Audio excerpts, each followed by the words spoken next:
Hello दोस्तों, तो चलिए आज हम दुराशय के सिद्धांत और दुराशय के आवश्यक तत्व और दुराशय का सिद्धांत भारतीय दंड संहिता आईपीसी में लागू होता है या नहीं, उस पर चर्चा करते हैं। तो दुराशय का सिद्धांत। दुराशय का अर्थ होता है दोषपूर्ण या आपराधिक आशय। साधारणतया कोई कार्य अपराध नहीं होता जब तक कि वह दुराशय या आपराधिक आशय से ना किया गया हो। दुराशय या आपराधिक आशय का सिद्धांत लैटिन सूत्र एक्टस नॉन फेसिट्रियम निजिमेंस सिट्रिया से लिया गया है, जिसका अर्थ होता है कोई कार्य तब तक अपराध नहीं होता जब तक वह उस आपराधिक आशय से न किया गया हो। इसी से एक दूसरी उक्ति निकलती है, मेरे द्वारा मेरी इच्छा के विरुद्ध किया गया कार्य मेरा नहीं है। लैटिन सूत्र एक्टस मी इन वीटो फैक्टस नॉन इस्टमेंस एक्टस से लिया गया है। किसी को दंडित होने हेतु इच्छित होना चाहिए, अतः अपराध को गठित होने के लिए आशय एवं कार्य दोनों का संगामी होना आवश्यक है। अब बात करते हैं दुराशय के आवश्यक तत्व। पहला आवश्यक तत्व है कि किसी कार्य को करने का आशय होना चाहिए।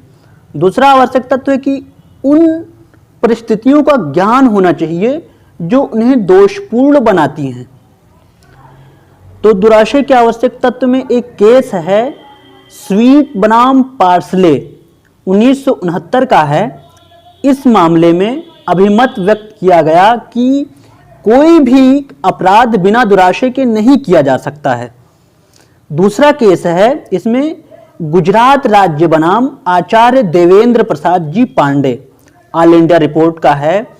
सुप्रीम कोर्ट ने इसी प्रकार अभिमत व्यक्त करते हुए कहा कि यदि किसी संविधि द्वारा किसी कार्य को निषिद्ध किया गया है तो संविधि की भाषा जितनी विस्तृत एवं निर्बाध क्यों न हो, सामान्य रूप से यही समझा जाता है कि दुराशय अपराध का एक अंग है। जब तक कि अभिव्यक्त या अभिनिहित रूप से दुराशय को उस अपराध के आवश्यक तत्व के रूप में ही अस्वीकार न कर दिया जाए। एक और केस है इसमें, महाराष्ट्र राज्य बनाम मेयर हंस जॉर्ज। इस वाद में सुप्रीम कोर्ट ने दुराशय के बारे में अभिमत व्यक्त किया कि केवल कार्य किसी को अपराधी नहीं बनाता यदि उसका मन भी अपराधी ना हो। अतः दुराशय का अर्थ है किसी ऐसे कार्य को करने का आशय जिसे यदि कर दिया जाए तो अपराध होगा।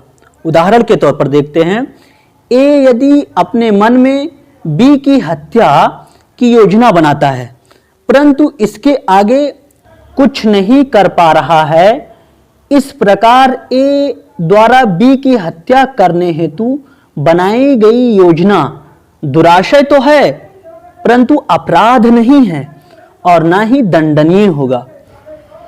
अब हम बात करते हैं कि दुराशय का सिद्धांत भारतीय दंड संहिता यानी आईपीसी में लागू होता है या नहीं।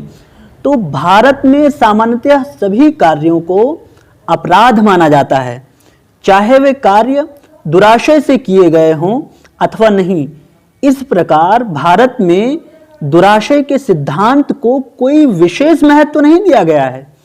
इसके अतिरिक्त प्रत्येक अपराध को स्पष्ट रूप से परिभाषित कर दिया गया है और प्रत्येक अपराध की परिभाषा के साथ साथ उसके आवश्यक तत्वों का उल्लेख भी कर दिया गया है। यद्यपि भारतीय दंड संहिता में दुराशय का पृथक रूप से उल्लेख नहीं किया गया है, परंतु दुराशय के स्थान पर आशय पूर्वक, साशय से, बेईमानी से, जानबूझकर, धोखे से, कपटपूर्वक, स्वेच्छा से आदि शब्दों का प्रयोग किया गया है जो दुराशय को ही इंगित करते हैं। उदाहरण देखते हैं हम इसमें या को मार डालने के आशय से का उस पर गोली चलाता है या मर जाता है, यहाँ का हत्या के अपराध का दोषी होगा, क्योंकि का ने या की साशय हत्या की है। यहाँ पर धारा 300 लागू होगा आईपीसी का। परंतु यदि का एक मुर्गे को मार डालने और चुरा लेने के आशय से उस पर गोली चलाकर खा को जो एक झाड़ी के पीछे है मार डालता है, कि यह नहीं जानता, मतलब का नहीं जानता है कि खा वहां है। यहां यद्यपि का विधि विरुद्ध कार्य कर रहा था, फिर भी आपराधिक मानव वध का दोषी नहीं है, क्योंकि उसका आशय खा को मार डालने का या ऐसा कोई कार्य जिससे मृत्यु कारित करना वह संभाव्य जानता हो मृत्यु कारित करने का नहीं था। अब हम उसी में धारा 299 यानी दृष्टांत मां को देखते हैं। तो इसी प्रकार से वहां भी या के घर में मेज पर या की अंगूठी मिलती है। का यदि या की अंगूठी को बेईमानी से हटाता है तो वह चोरी का अपराध करता है, परंतु यदि का सद्भाव से या की अंगूठी उठाकर रख देता है तो का चोरी का अपराधी नहीं होगा। अतः स्पष्ट है कि यद्यपि भारतीय दंड संहिता आईपीसी में दुराशय को स्थान नहीं दिया गया है, परंतु दुराशय को तब तक अपराध का आवश्यक तत्व समझा जाता रहेगा जब तक किसी विधि द्वारा इसे वर्जित नहीं कर दिया जाता।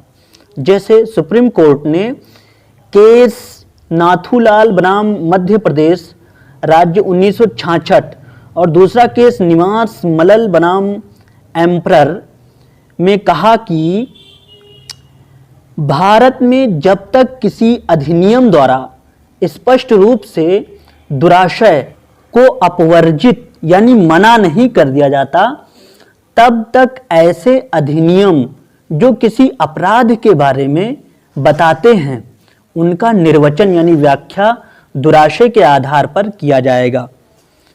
आईपीसी में कुछ धाराएं ऐसी हैं जिनमें दुराशय को प्रकट करने वाले शब्दों का प्रयोग नहीं हुआ है। ऐसे मामले दो प्रकार के हैं।